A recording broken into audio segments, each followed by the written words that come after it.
Assalamualaikum warahmatullahi wabarakatuh. Bismillah, alhamdulillah, wassalatu wassalamu ala rasulillah wa ala alihi wa sahbihi wa man wala amma ba'd.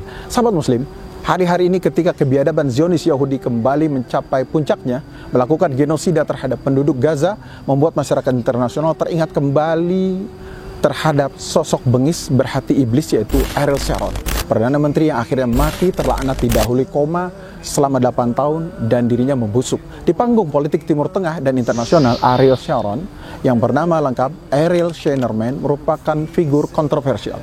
Sharon adalah seorang jenderal yang kejam. Di tangannya berlumuran darah rakyat Palestina. Sahabat muslim, namun akhirnya laknat Allah menimpa dirinya yang membuat tubuhnya membusuk. Ariel Sharon lahir di Kepar, Malta, Palestina 27 Februari 28 dan sejak kecil dia sudah didoktrin keluarganya untuk mendukung gerakan Zionisme. Ariel Sharon terserang stroke pada 4 Januari 2006. Pertama kali dia dirawat di rumah sakit Hadassah Ein Kerem di Yerusalem dan kemudian di CMC di Medical Center di Tel Hassomer. Para dokter pernah melakukan pembedahan terhadap Ariel Sharon dan dokter melakukan untuk menyambung bagian-bagian ususnya yang telah membusuk dan infeksi yang telah menyebar ke hampir seluruh bagian tubuhnya. Nah, sahabat muslim, penyumbatan di otaknya juga menyebabkan kerusakan di sekujur tubuhnya sehingga membusuk. Dan menurut Komite Keuangan Knesset, yaitu di Parlemen Israel, pengobatan Sharon setiap tahun menelan biaya hampir 4,25 triliun. Saat itu usia Sharon sudah memasuki 85 tahun dan kedua matanya dalam keadaan terus terbuka. Dan dokter-dokter yang merawat Sharon memberikan keterangan terkait kesehatan Sharon. Saat ditanya sampai kapan dia akan seperti ini, maka kepala dokter senior yang merawatnya mengatakan kalau dikaji dari usia rata-rata di keluarga Sharon, ibu dan neneknya mati di usia 90 tahun.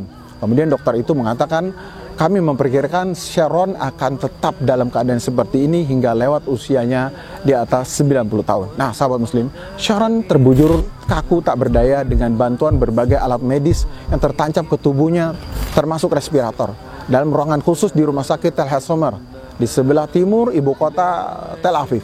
Tidak ada upacara khusus atau sekedar ucapan simpati buat laki 85 tahun itu. Semua orang telah melupakan dia, kata Ranan Gisin, bekas penasihat Sharon.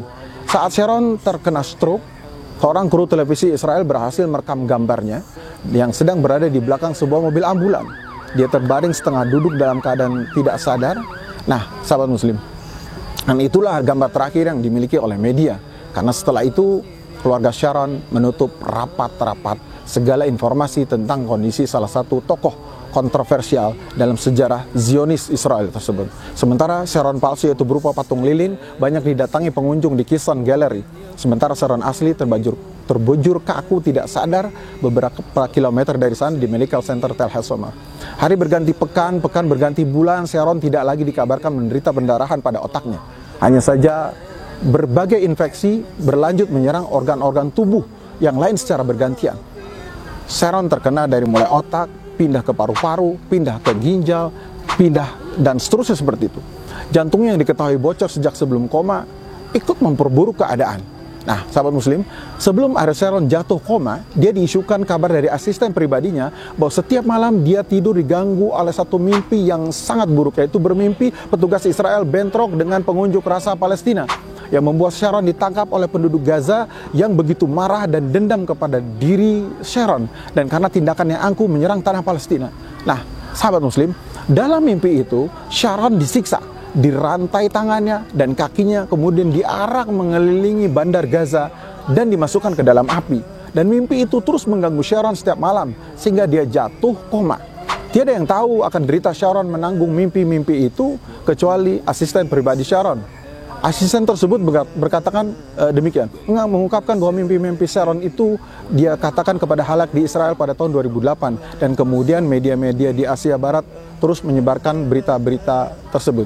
Nah, sahabat muslim, melansir Intisari Online, pada usia 14 tahun Ariel bergabung dengan kelompok mafia Haganah dan beberapa tahun kemudian masuk Satuan Infanteri Israel, Brigade Alexandroni. Karir militernya terus menanjak dan pada tahun 49 dia dipercaya memimpin unit intai tempur Brigade Golani. Dan kemudian dia selain berkarir militer, Ariel juga masuk di Universitas Ibrani Yerusalem dan mengambil studi sejarah dan kultur Timur Tengah.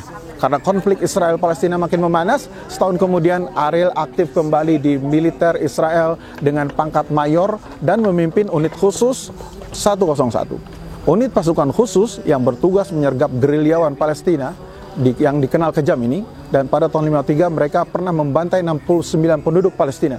Akibat peristiwa pembantaian tersebut, Ariel mendapat julukan baru yaitu penjagal dari Beirut. Dan perang demi perang terus dijalani Ariel, dari mulai perang di terusan Suez, perang 6 hari tahun 67, perang Yom Kippur tahun 73, dan perang yang membuat nama Ariel Sharon naik turun itu rupanya membuat nasibnya beruntung, mengingat pangkat mayor jenderal berhasil disandangnya.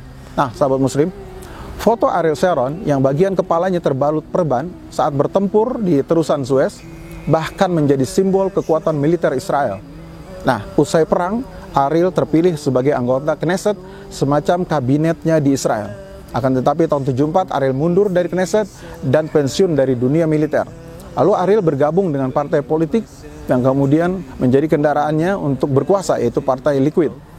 Yang selain aktif di partai, Ariel juga dipercaya sebagai penasehat keamanan Perdana Menteri Israel saat itu, yaitu Yitzhak Rabin. Dan tahun 77 Ariel kembali ke Knesset dan menerima jabatan Menteri Pertanian. Tahun 81 sampai 83 Ariel menjabat Menteri Pertahanan, dan tahun 99 ketika secara kebetulan Benyamin Netanyahu mundur sebagai ketua Partai Likud dan Ariel maju menggantikannya. Dan posisi itu membuat Ariel secara mulus menduduki kursi Perdana Menteri pada tahun 2001. Kemudian pada 2005 dia membentuk partai baru bernama Kadima. Dan langkah politik dan karir Sharon sebagai Perdana Menteri akhirnya terhenti pada bulan Desember ketika stroke menyerangnya, dan setelah lebih dari 100 hari terkapar tak sadarkan diri, posisi Perdana Menteri digantikan oleh Ehud Olmert.